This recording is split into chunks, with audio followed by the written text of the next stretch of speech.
Friends అందరికీ నమస్కారం. నేను మీ Mohini. Welcome to my channel Mohini's home. ఈరోజు ఎర్లీ మార్నింగ్ అండి. అదే నైటే పనంతా చేసేసుకున్నాను.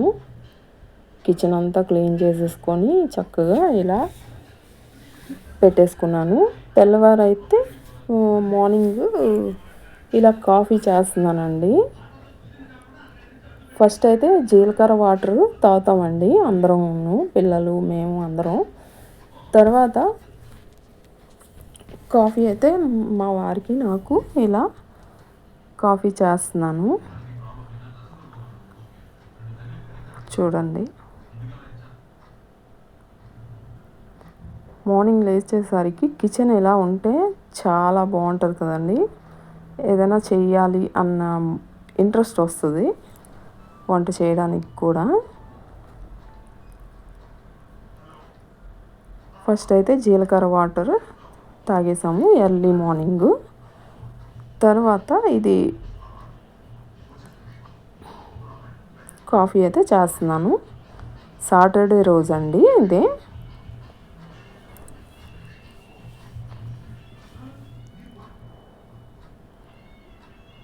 ఇలా కాఫీతో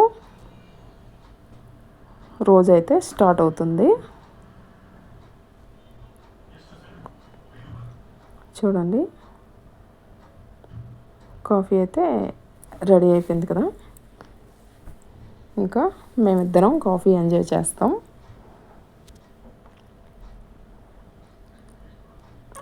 చూడండి, నైట్ అయితే ఇలా కిచెన్ అంతా మొత్తం క్లీన్ చేసి పెట్టేసుకున్నాను.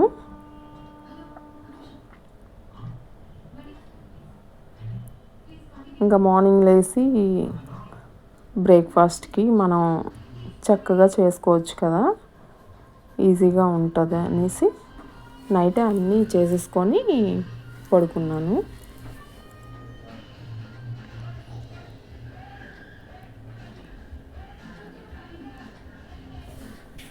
చూడండి, నీట్గా స్టవ్ను కూడా ఇలా క్లీన్ చేసేసుకుంటాను.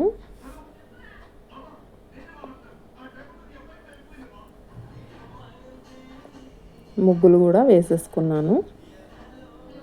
మార్నింగ్ లేచి ఇలా చూసేసరికి మనకి ఎంతో హ్యాపీగా ఉంటుంది కదండి. కిచెన్ ఇలా ఉంటే మైండ్ అంతా ఫ్రెష్గా ఉంటుంది.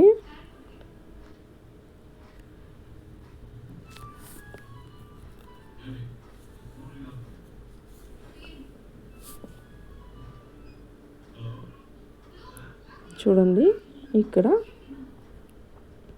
ఆగ్నేయ దీపం అయితే పెడుతుంటాను కదండి. అక్కడ ఎప్పుడు కూడా క్లీన్ చేసి ముగ్గు అయితే వేసుకుంటానండి. దీపం పెట్టినా పెట్టకపోయినా అక్కడైతే ముగ్గు వేసేసుకుంటాను అలాగా.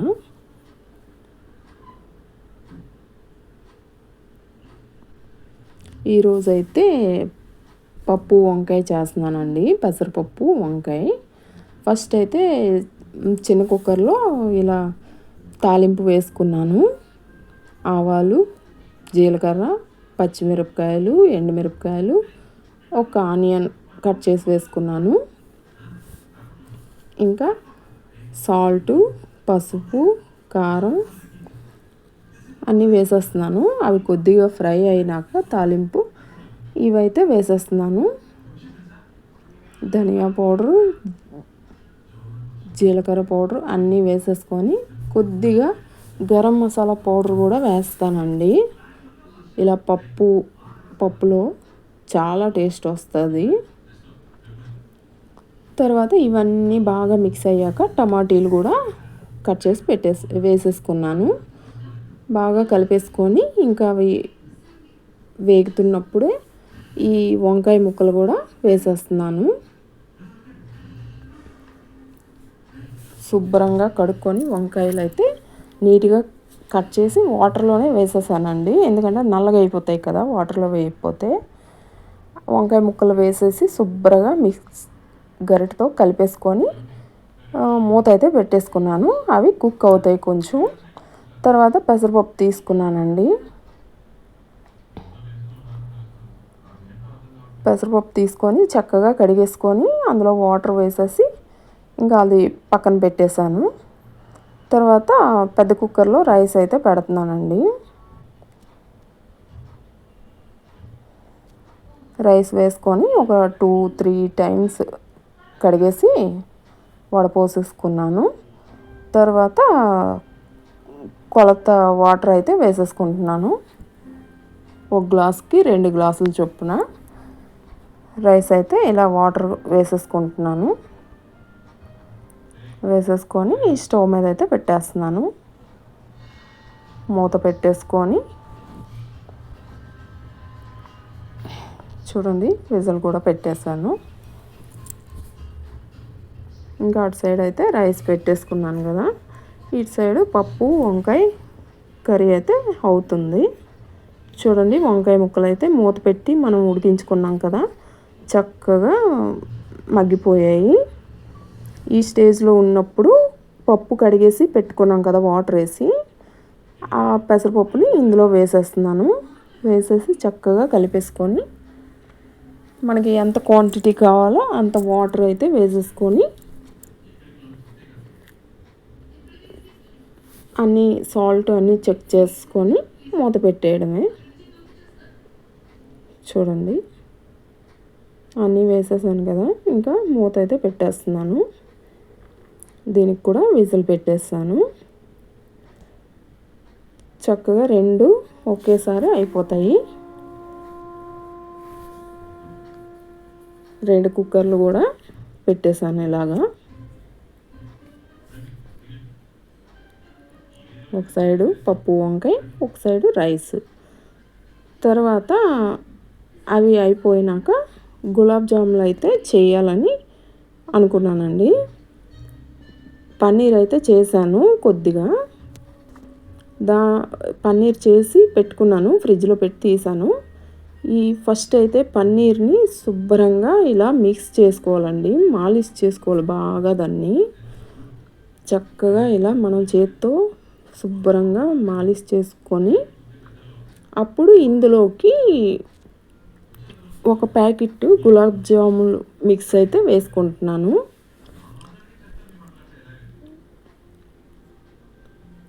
చూడండి బాగా మిక్స్ చేసినాకే గులాబ్ జామ్ పౌడర్ అయితే ఇందులో వేసి కలుపుకోవాలి.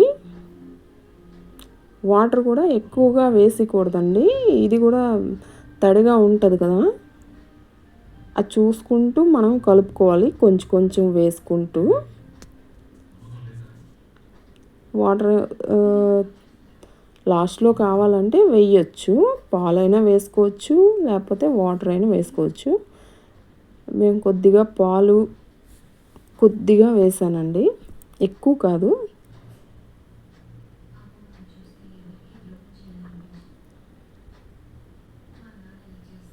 వాటర్ అయితే వేయలేదు. చూడండి ఇలా చక్కగా రెడీ చేసుకోవాలి. తర్వాత చిన్న చిన్న బౌల్స్ లాగా చేసుకోవాలి. చిన్న చిన్న ఉండలు చేసుకోవాలి.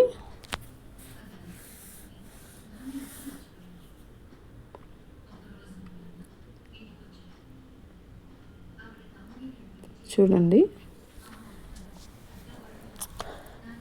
చిన్న చిన్న బాల్స్ లాగా చేసేసుకొని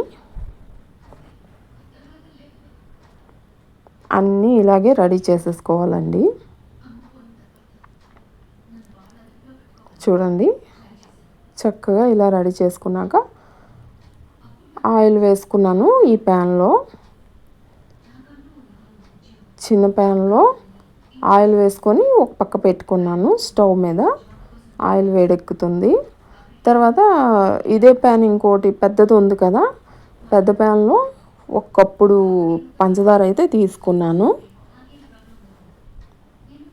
అందులో ఆ పంచదార ములిగే వరకు వాటర్ వేసానండి.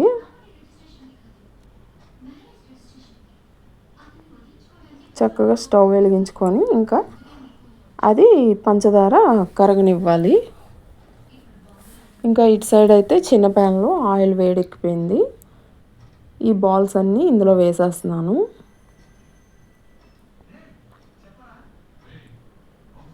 చూడండి, మరీ పెద్ద మంట పెట్టకూడదు, మరీ చిన్న మంట పెట్టకూడదు.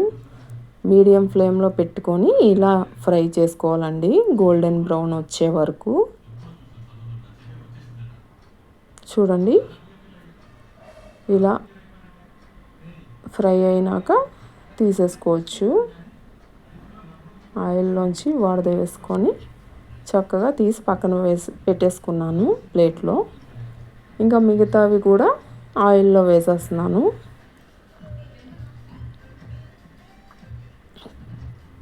చూడండి, పంచదార కరిగిపోయిందండి. మనకు కావాల్సిన పాకం అయితే వచ్చేస్తుంది. అందులో ఒక్క ఇలాచి దంచేసి వేసేసానండి. ఒక్కటి చాలు, మనం చేస్తున్నది కొద్దిగా కదా, ఒక్క ప్యాకెట్. చూడండి, బాగా పాకం అయితే అయిపోయింది. ఇలా ఉంటే చాలండి. ఇప్పుడు ఫ్రై చేసుకున్న బాల్స్ అన్నీ ఇందులో వేసేసి ఇంకా స్టవ్ ఆఫ్ చేసుకోవడమే. ఇలాచీ వేసాం కదండి, మంచి ఫ్లేవర్ అయితే వస్తుంది. ఇంకా అది పక్కన పెట్టేసుకోవడమే. తర్వాత పప్పు అయితే అయిపోయింది కదండి. ఇప్పుడు చూడండి ఎంత బాగా కుక్ అయిందో. టేస్టీ టేస్టీ వంకాయ పప్పు అండి, చాలా బాగుంటుంది. చూడండి, ఇటు సైడ్ అయితే రైస్ కూడా అయిపోయింది.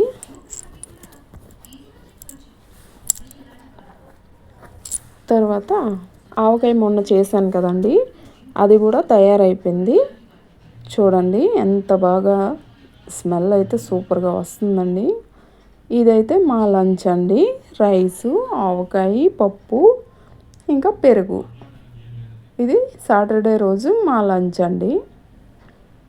తర్వాత గులాబ్ జాములు ఇలా సర్వ్ చేసుకొని లంచ్ అయిపోయినాక ఇలా తింటున్నామండి. ఎంత స్మూత్గా ఉన్నాయంటే నోట్లో పెట్టుకుంటే కరిగిపోయేలాగా ఉన్నాయండి. ఇలా పన్నీర్తో మనం కలిపి చేసుకుంటే చాలా బాగుంటాయండి, టేస్ట్ కూడా. మీరు కూడా ట్రై చేసి చూడండి, ఎలా వచ్చిందనేది కామెంట్స్లో నాకు చెప్పండి. వీడియో నచ్చితే లైక్ చేయండి, షేర్ చేయండి. తర్వాత ఈవినింగ్ అయితే మేము ఇక్కడ విజయనగరం దగ్గరలో గంటలాం అని అక్కడ ఒక బాలాజీ టెంపుల్ ఉందండి, అక్కడికైతే వెళ్ళాము.